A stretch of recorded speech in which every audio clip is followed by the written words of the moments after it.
Tesis pictures fixie and non-fixie present.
Ini hubungannya masih dengan leluhur, bukan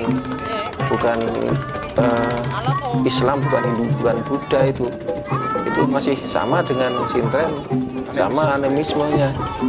Nah, itu dilestarikan sebagai bagian kebudayaan sekarang ini, bukan lagi sebagai satu alat keyakinan ritual, tidak, tapi bagian dari kebudayaan. Nah, ini kita memang kalau untuk di Pekalongannya sendiri sudah tidak begitu populer, karena kita tahu bahwa yang namanya Pekalongan ini daerah jalur hijau. Mula mbiyen golkar barang ora tau menang nek Pekalongan karena Islamnya sangat kuat. Mbuh Islam KTP PO ndak mau kalau sampai menyinggung masalah Islam. Jadi orang-orang itu meyakini urusan karo setan. Kenapa sintren, kenapa nyadran ini tidak begitu populer? Karena dianggap berhubungan dengan setan. Bahwa itu adalah merupakan suatu rasa terima kasih dari masyarakat di sekitar pantai atau yang berkehidupan nelayan untuk mempersembahkan suatu artinya seperti mengharapkan bahwa di masa-masa panen yang akan datang itu melimpah ruah, dan mereka mengadakan satu selamatan-selamatan yang ditujukan kepada, dianggap pada saat itu adalah yang menguasai laut. Jadi itu versi yang pertama. Nah, setelah masuknya Islam, budaya sinkretisme ini adalah tidak dirubah, tapi tujuannya diarahkan ke laut tetap, cuma prosesi daripada perjalanan nyadran itu sendiri yang sudah disertai dengan tahlilan, sholawatan, dan lain-lain, yang mana arti daripada melarung sesaji ke laut ini sudah merupakan satu, ya artinya bahwa kalaupun sajian ini dibuang di tengah laut tetap akan dimakan oleh makhluk Allah yang ada di laut. Jadi kalau kita lihat dari satu sejarah kebudayaannya, bahwa kerbau ini adalah terutama di Jawa Tengah, ini merupakan hewan yang paling baik, artinya yang paling produktif ya, gitu, sehingga persembahan itu otomatis adalah diberikan kepada yang akan dipersembahkan sesuatu yang terbaik gitu. Jelas sangat erat hubungannya, karena nyadran pun merupakan satu keyakinan animisme. Itu juga sesaji untuk para leluhurnya, ya, bukan untuk setan, untuk siapa, leluhur mereka. Tujuannya kan sama. Sintren itu tadinya adalah alat untuk berhubungan manusia dengan roh leluhurnya supaya mendapat berkah. Ini pun demikian.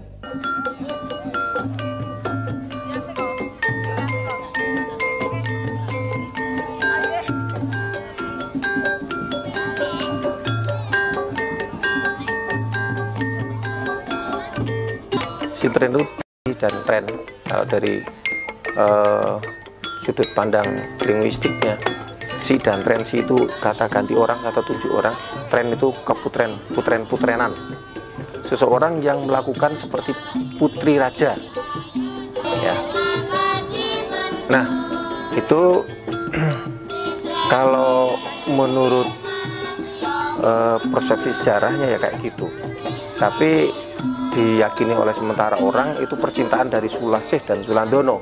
Tapi kalau kita tinjau dari sudut bahasa, Sulasih dan Sulandono itu terdiri dari Syaila dan Dahana. Nah, itu mantra ya, sebetulnya mantra yang bentuknya tembang. Setiap kali akan melaksanakan sintrenan itu dibuka dengan lagu itu. Para panjanya, penabuhnya, pawangnya, ketika semua sudah diikat, penarinya diikat dengan tali mau masuk ke kurungan, itu ada mantra yang bunyinya begini: Solasih tak Solandono menyan putenggung undang dewa, ono dewa tumuruno widodari sumurupo. Nah, itu dari kata Syaila Dahana. Syaila itu selo ya, Dahana itu api, batu, selo dan dahana itu daun api, batu api tadi. Nah, karena sekarang sudah batu api tidak seperti besarnya kayak Merapen, buat anglo dengan arang, diberi kemenyan, ada bau-bauan, ada wewangian, ada saji, ada tetabuhan, ada tarian erotis, ada mantra, ya itu masih ada sampai sekarang. Sintren itu kesenian dari Mojopahit. Sintren dengan gamelan itu kesenian Mojopahit dulu itu keseniannya orang Jogja zaman dulu itu sintren. Nah, terus Kanjeng Sunan Kalijaga bisa sintren beredar, itu kan Kanjeng Sunan Kalijaga menyebarkan Islam itu dari beberapa unsur yang ada di masyarakat. Contohnya Kanjeng Sunan Kalijaga Ndalang itu. Karena apa? Karena dulu itu kalau ada wali liwat, itu orang-orang Jawa itu semua itu ngumpet, karena tahu bahwa dia itu mesti mengajarkan Islam. Nah itu waktu itu masih hidup. Jadi kalau wali itu liwat itu dia itu sengit orang Jawa itu. Lah pinternya Kanjeng Sunan Kalijaga itu. Oh orang Jawa ke seneng karo kesenian gamelan. Saya tak membuat gamelan. Nah, itu. Jadi kalau sintren ini adalah suatu proses ritual. Jadi walaupun tidak ada nyadran, sintren pun biasa dilakukan. Jadi ini merupakan suatu proses daripada ritual yang bisa diaktualisasikan dalam dolanan. Biasanya terjadi sesudah, artinya panen, karena rasa juga itu juga merupakan dolanan sebagai suatu perwujudan rasa terima kasih kepada panen yang melimpah, yang biasa dilakukan ini pada menjelang bulan-bulan purnama. Jadi prosesi sintren ini kalau dengan nyadran dalam arti kata kesedekah laut adalah itu satu konteks yang cukup berbeda. Tapi ada beberapa perubahan. Seperti kita lihat sintren pakai kacamata, pakai kaos kaki, ya. Ini kan sudah kebudayaan Belanda itu. Nah, mungkin Belanda dulu melihat karena sintren adalah ledek yang picek, merem, dia menari sambil merem, mungkin tidak artistik. Ketika Belanda melihat tinggoni kacamata ini kita ayu, tinggoni kaos kaki ben kita modern, seperti itu. Kalau tadinya tidak itu pakai macam-macam enggak. Seolah-olah percintaan antara anaknya Joko Bahu dan Sulasih yang konon kabarnya tidak disetujui sehingga mereka pisah. Untuk supaya bertemunya nanti Sulasih pesan, ini saya beri sapu tangan, nanti kalau ada yang mau jadi ledek dilempar pakai sapu tangan ini semaput berarti saya. Kalau sementara orang mengatakan bahwa atau keyakinan beberapa orang itu bahwa yang nama sintren yang menciptakan adalah Baurekso, atau terjadinya sintren ketika ada Baurekso. Sebetulnya kalau kita melihat satu pertunjukan sintren, di sana kita akan menemui kelengkapan dari sebuah upacara ritual animisme. Saya katakan begitu karena di sana ada tarian erotis, ada sesaji, ada mantra, ada negara tetabuhan, ya, ada nyanyian. ini sudah meliputi aspek-aspek satu kegiatan ritual animisme. Ya, ini jauh sekali dari zaman Mataram. Kalau Mataram sudah Islam waktu Joko Bahu, karena sudah abad ke-16 kira-kira. Tapi ini masih animisme, zaman belum ada agama di Indonesia. Jadi kalau kita lihat kenyataan di lapangan, artinya bahwa masyarakat sekarang ini, terutama yang di tepi pantai ini, lebih banyak memeluk agama Islam. Jadi seperti tadi yang dikatakan oleh sebagai penanya, bahwa jelas bahwa keberhasilan daripada Sunan Kalijaga dan para wali-wali ini berhasil. Bukannya tidak berhasil, tapi sangat berhasil. Ini memang untuk agama Islam ini kan segmen pada waktu itu oleh para wali jelas, atau mungkin budaya kehidupan daripada bangsa Indonesia pada saat itu, ini adalah seperti yang dalam pembukaan wayang itu adalah negoro panjang punjung, pasir ukir, gemah ripah lojinawi. Pasir itu berarti laut, ukir berarti gunung. Nah, itulah yang menjadi segmen daripada penyebaran Islam pada saat itu. Ya laut, ya gunung, gitu. Pedalaman dan pesisir. Jaya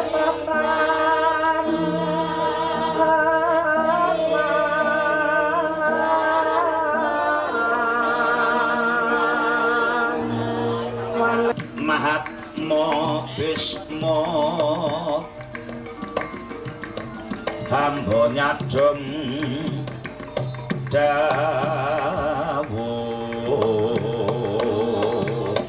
Adipati Destarastra kunjuk dhateng ngarsa paduka Sang Premban nggih Sang Mahatma Bisma ingkang saosipun wekdal samangke Sang Mahatma Bisma kepareng hangestreni sarta anekseni lamun to Sang Adipati Destarastra nedya lengser saking Prabon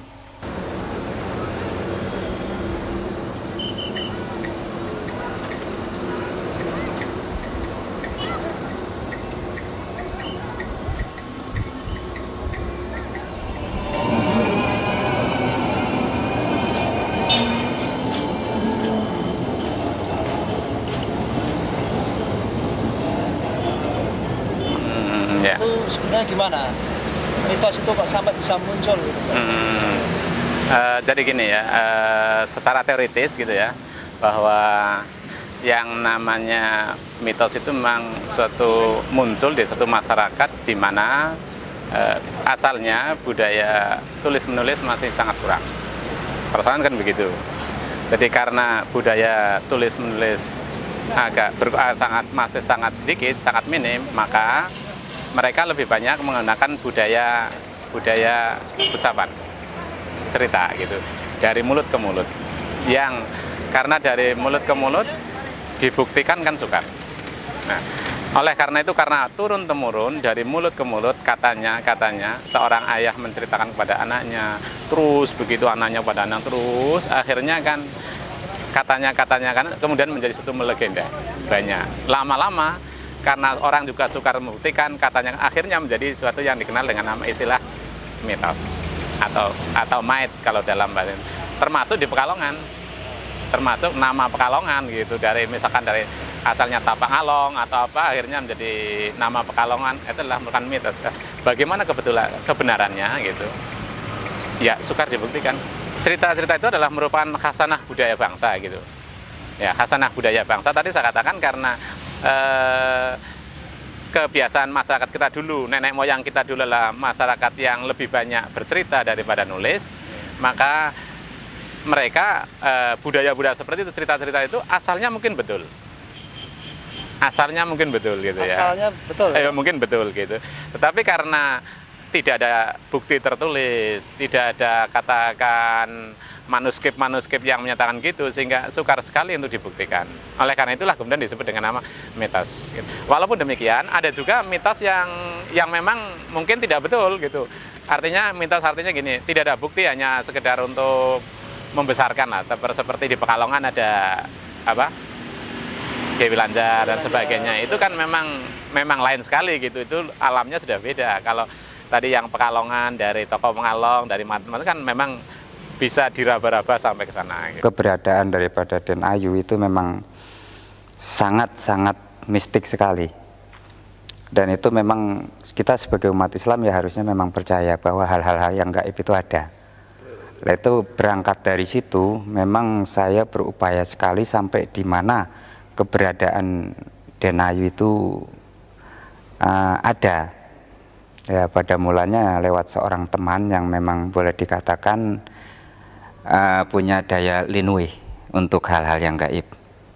Teman dari Kudus, itu namanya tidak perlu saya sebutkan. Lah berangkat dari itulah, maka untuk sampai di mana keberadaan Den Ayu, nah itu saya kejar. Lantas Anda melakukan proses apa selama pengejaran itu? Pengejaran tirakat atau puasa atau mantra-mantra? Sebetulnya nggak ada mantra-mantra dan nggak ada puasa-puasa. Itu hanya mungkin secara kebetulan ya. Secara kebetulan artinya bahwa orang itu mengajak saya dan beberapa teman itu kira-kira jam 11 sampai jam 12 malam itu kita menuju ke lokasi. Berapa orang ini? Sekitar 4 orang. Di lokasi itu yang mana diambil di daerah Bum, Pasir Kencana. Itu Pasir Kencana.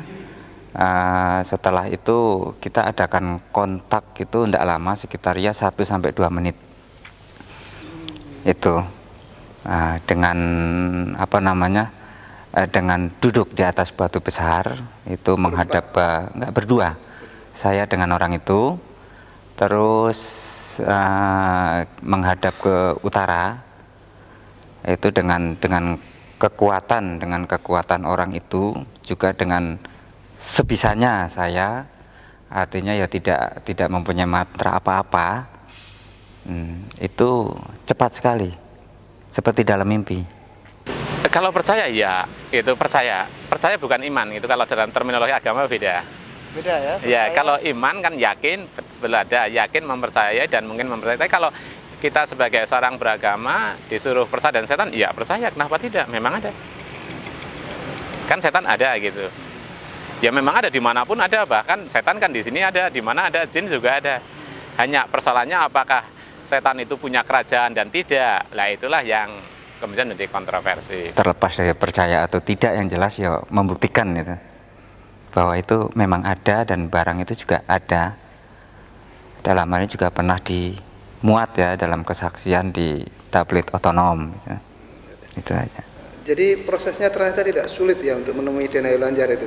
Cuman duduk berdua. Sebetulnya ya tidak sulit kalau memang kita percaya bahwa kekuasaan Allah itu lebih besar dari kekuasaan yang lain.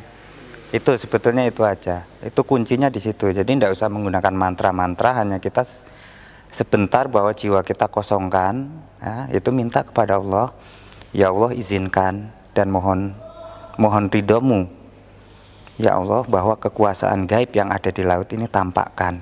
Kalau mitos itu misalkan tadi berkaitan dengan berdirinya suatu kota, mungkin bisa. Tapi kalau mitos itu mungkin berkaitan dengan masalah tadi seperti Dewi Lanjar, Nyai Roro Kidul, itu hanya menurut saya hanya untuk sandaran kekuatan. Sandaran kekuatan. Iya, sandaran legitimasi orang yang tadi yang berkuasa mungkin, atau sandaran legitimasi bagi suatu keinginan bahwa dia mencapai tadi samar kekuasaan, dia mencapai kekuasaan karena dorongan supranatural gitu ya. Karena orang Jawa kan tahu bahwa yang ingin, misalkan orang ingin, saya contohkan aja, ingin jadi lurah gitu, kan tidak hanya perhitungan ini aja, tapi masih kedukun, ke macam-macam kan gitu. Itu dorongannya, itu ada sandaran gitu, sandaran yang bersifat seperti itu, metafisik tadi gitu.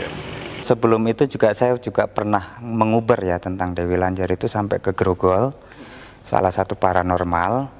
Itu juga mengatakan bahwa memang di situ ada pabriknya. Di mana? Di sekitar Selamaran itu ada sebuah pabrik besar. Itu pabrik batik yang mana di situ juga memperkerjakan buruh-buruh juga dari sekitar Pekalongan.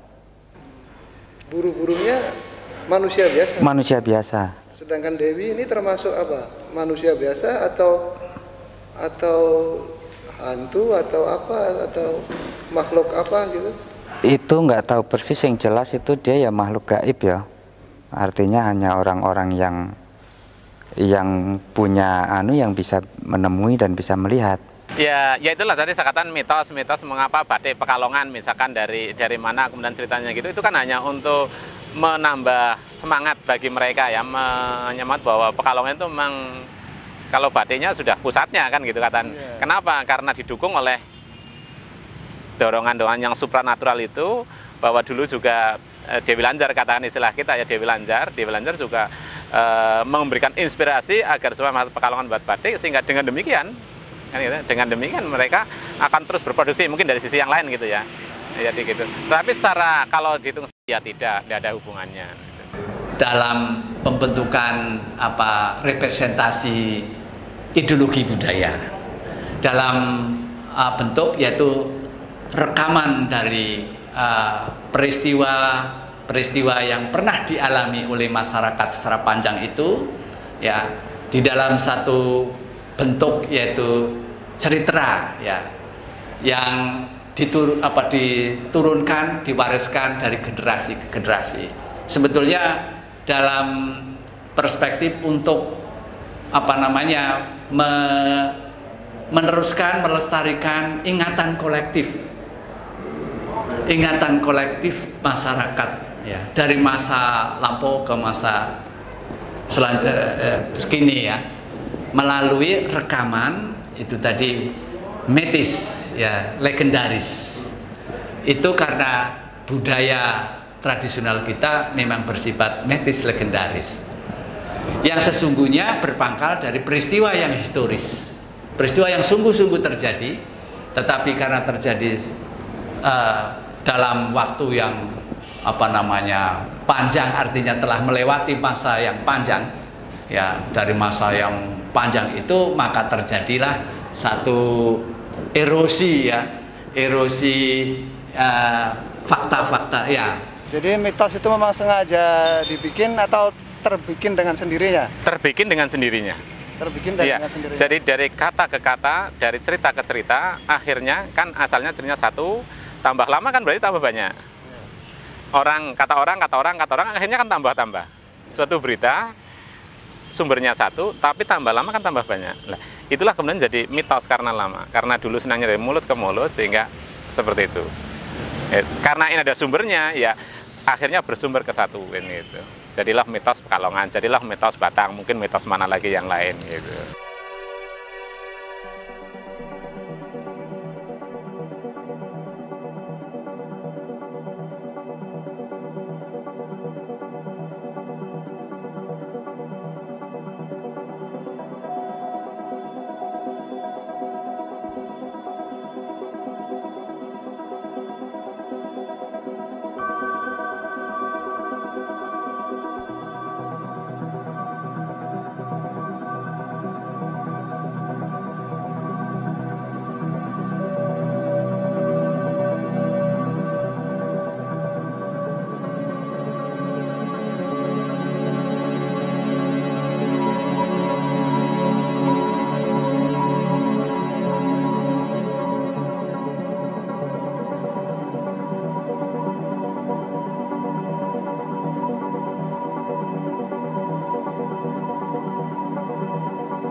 Pekalongan pada waktu Dieng.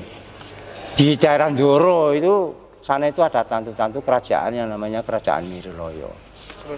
Miriloyo. Ini pada seputar tahun 1500 571. Ini ada pujangga-pujangga yang datang ke sana, berarti itu sudah ada keraton zamannya Dieng. Jadi arca-arca Dieng itu dibuat antara lain di daerah Pekalongan. Arca-arca di sana itu arca Ganesha, Candi Gedong, itu masih ada peninggalannya. Itu arca yang sana dikatakan perawan Sundi. Ada patung naga, masih ada semua.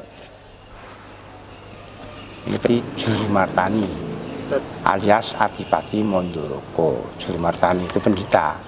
Nah, dia menurunkan macam-macam yang namanya memang yang namanya ini Islam semua ya, antara Zakaria, Ngalim Dau. Yang lain juga. Kemudian ini lain ya, daerah pesisiran ini memang ini kalau menurut RPA Suryanto Sastro Atmojo itu turunan Bupati Pekalongan, beberapa itu.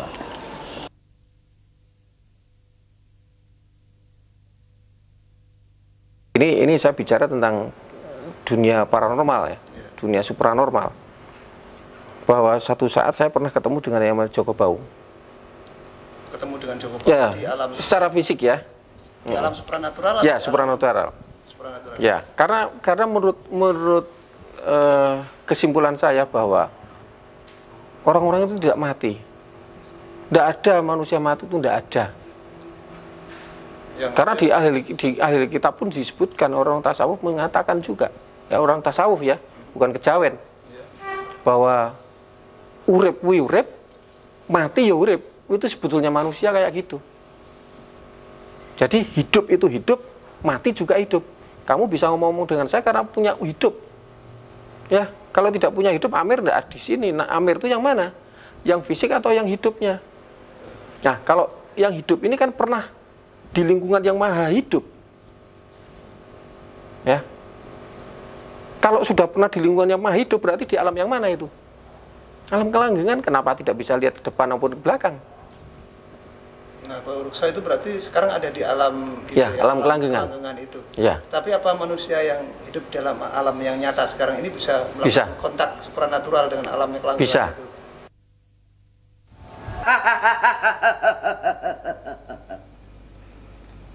Ingsun nonopo diundang nangken. Iya.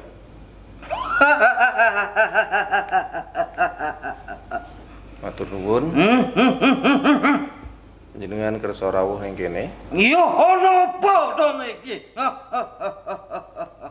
Ngene ya. Kae para wayah kadang kabeh pengin ngerti lara-larae sira nalika babat alas gamblingan hubungane karo Dewi Lanjar lan Sintren. Apa wis dojejaya? Hah? Wis dojejaya?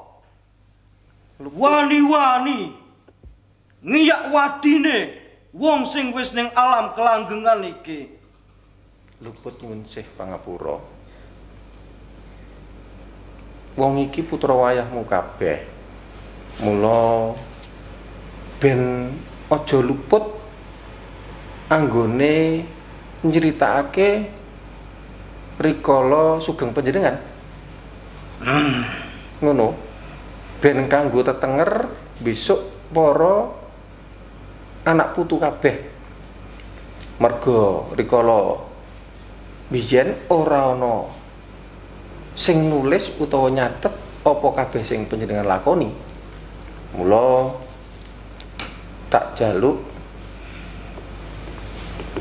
dungengno kabeh lakumu. Aja dadi penggalihmu. Mergo iki kanggo tetenger pengeling-eling para wayah kabeh. Wis jajal. Baureksa ora perlu ditulis. Mung dingerteni marang rakyate, marang kawulane Pekalongan. Baureksa asale awale saka wis ngerti kabeh. Sing ngukir jiwa ragane Baureksa yaiku Cempaluk. Ki Gedhe Cempaluk. Terus hubunganmu karo Rantansari? Yo nek ku garwa ingsun. Ngetoni putra pira? 4 cacahe. Apa ana sambung rapete karo Sulasih kuwi? Iya, persis kandamu. Terus sintren kuwi sing gawe sapa? Sintren kuwi sing gawe Denayune Lanjar. Kuwi pernah opamu?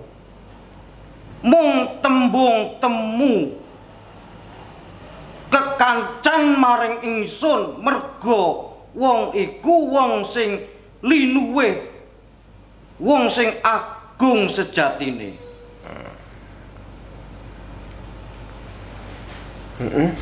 Terus pesen sira maring para putra wayah apa? Hubungane karo Alas Gambringan sing menehi tetenger Pekalongan kuwi sapa? Iku wis kena sabdaning. Dadi ingsun iku mung lewataning mung sing dadi nyedhekake Pekalongan iku. Mergo ingsun wis dijawakake marang Ki Ageng Cempaluk yaiku bapa ingsun. Lengsere sira saka Kabupaten Kendal kuwi terus menyang endi?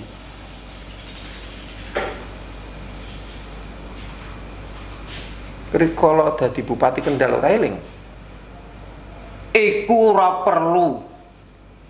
Ingsun sejatining isi urip ana alam kelanggengan. Iya. Aku ngerti.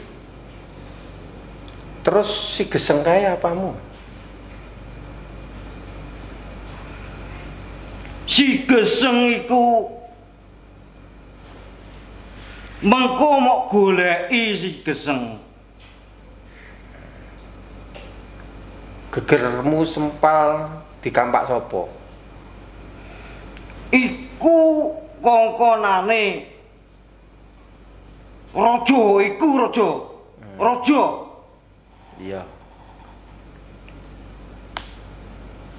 Tilaran ingsun putranira terus padha nang ndi? Ana kesesi.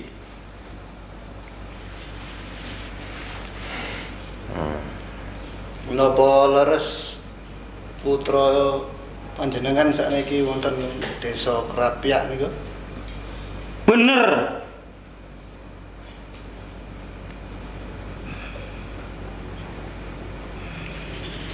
Saged nyebutaken nami-naminipun?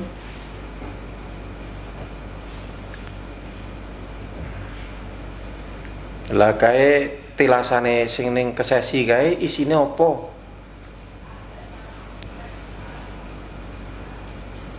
Raja Brana sing aku duweni. Kanggo sapa? Kanggo kawulaku. Sing kepiye? Ciri-cirine piye? Kapan iso dintas?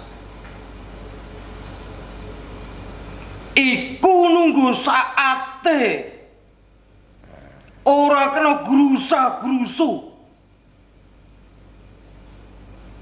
Ya wis. Kae barang-barang kae kapan jenengan pindah ning omahe Raga kuwi ya? Iya. Wis ya. Iya. Assalamualaikum. Astagfirullahaladzim. Tidak.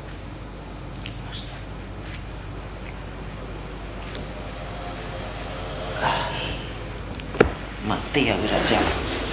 Ini juga ada kepercayaan di sebagian masyarakat bahwa konon arwah-arwah nenek moyang kita di masa silam itu bisa kita panggil kembali lewat mantra atau meditasi. Bahkan ada yang bisa misalnya seolah-olah mendatangkan arwah bau rekso.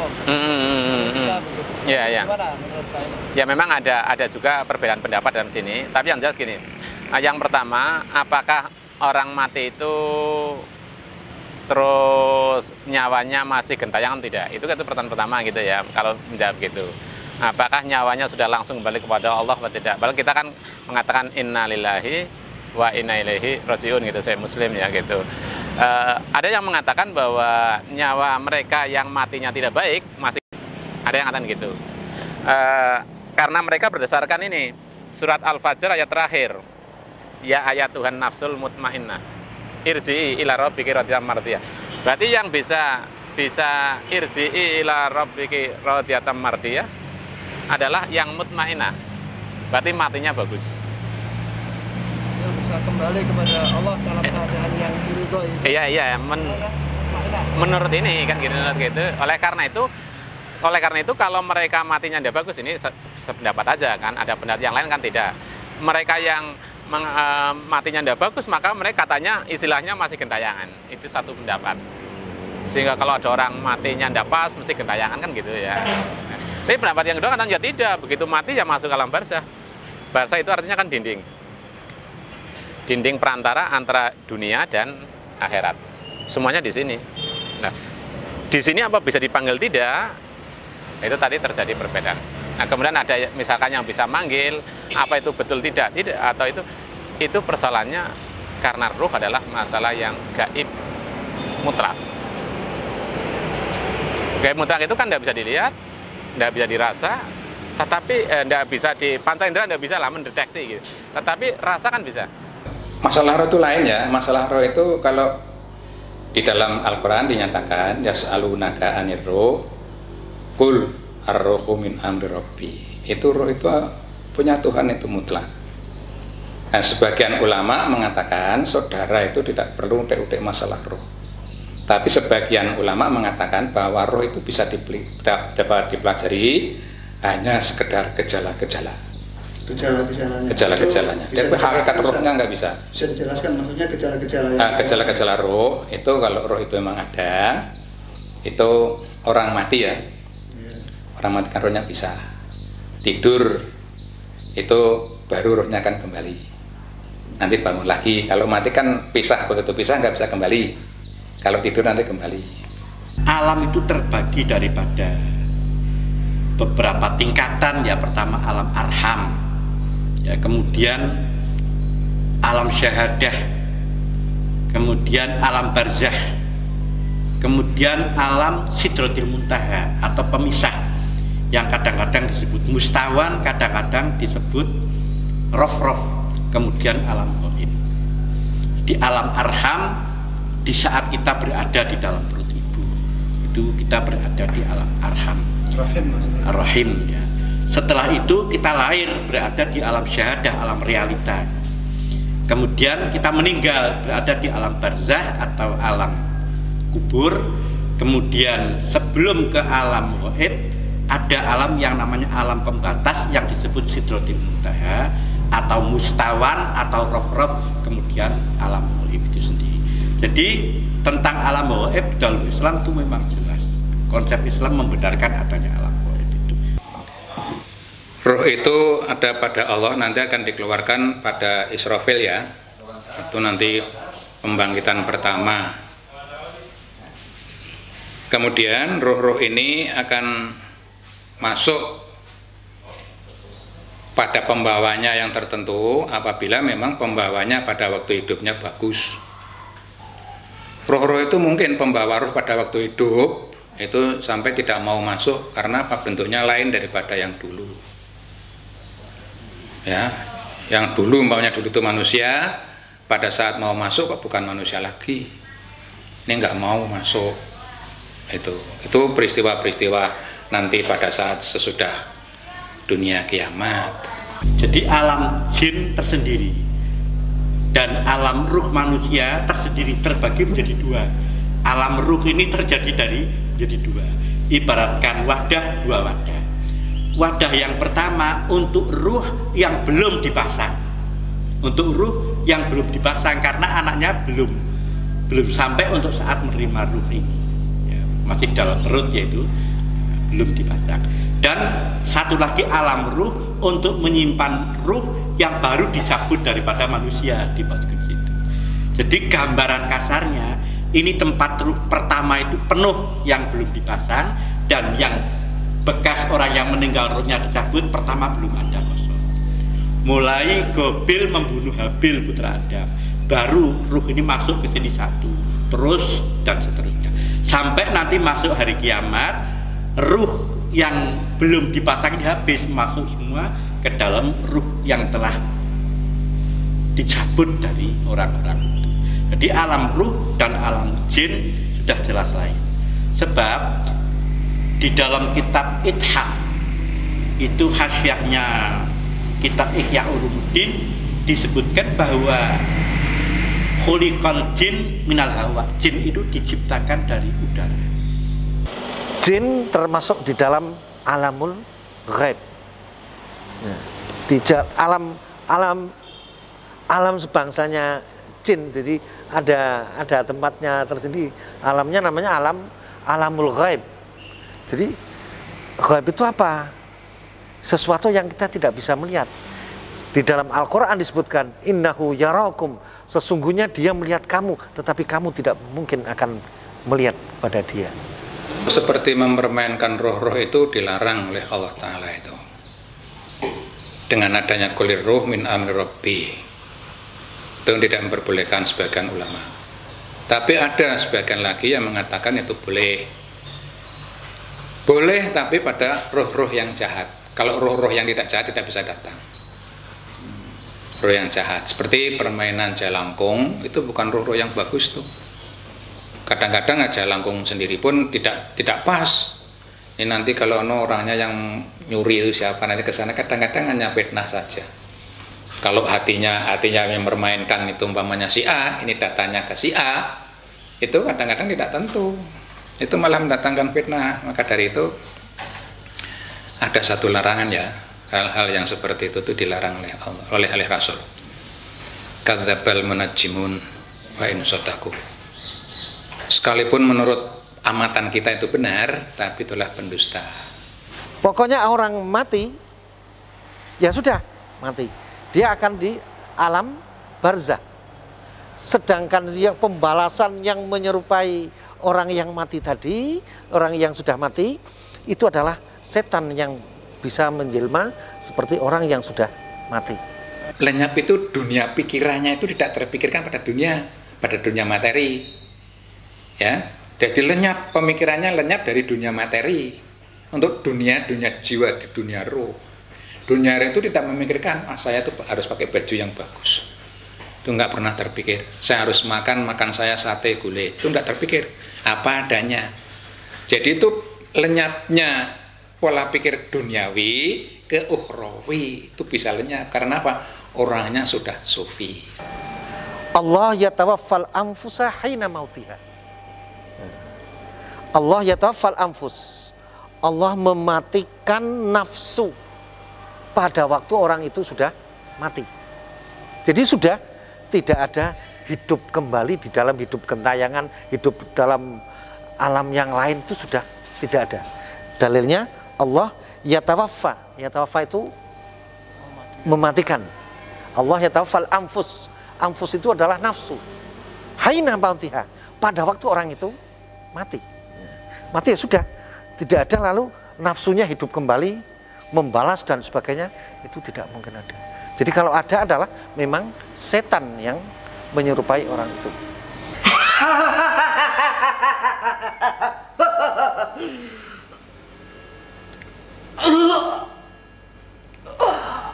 Jeluk pangapurane, iki ana pirang-pirang perkara sing kudu tak takokne panjenengan. Ora apa maneh. Rantan Sari iki bocah ngendi? Kali Beluk. Endang Wuranti.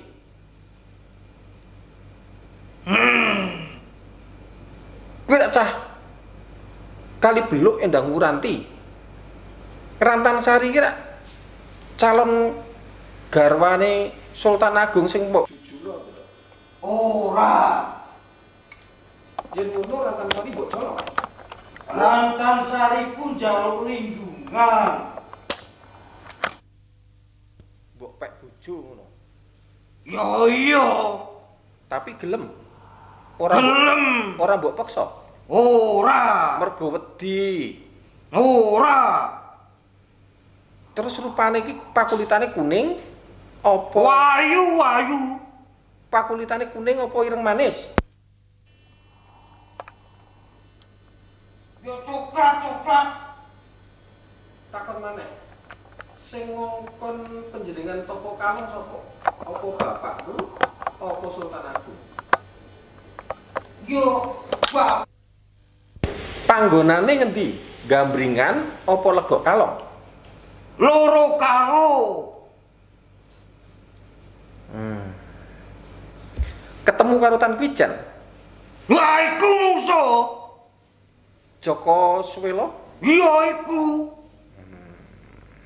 Tahun piro kuwi?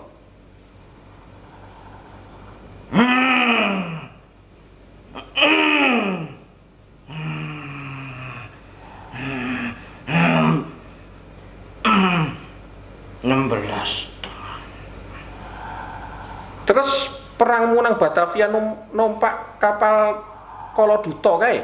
Betul. Kalah ya? Ora saisen.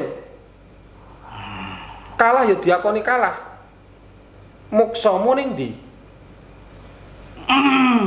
Muksaku saiki ana roban. Cukup ya.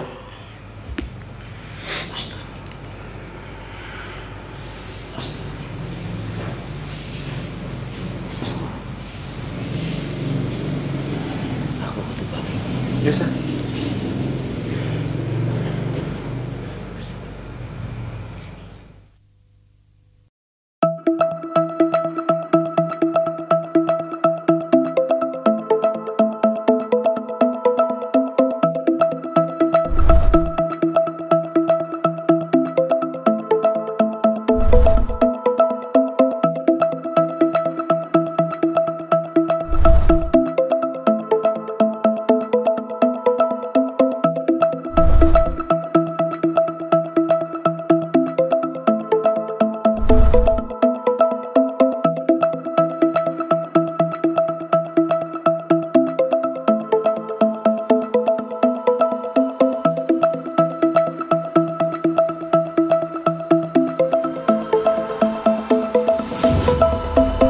Tatis Pictures Fiksi and Non-Siksi present.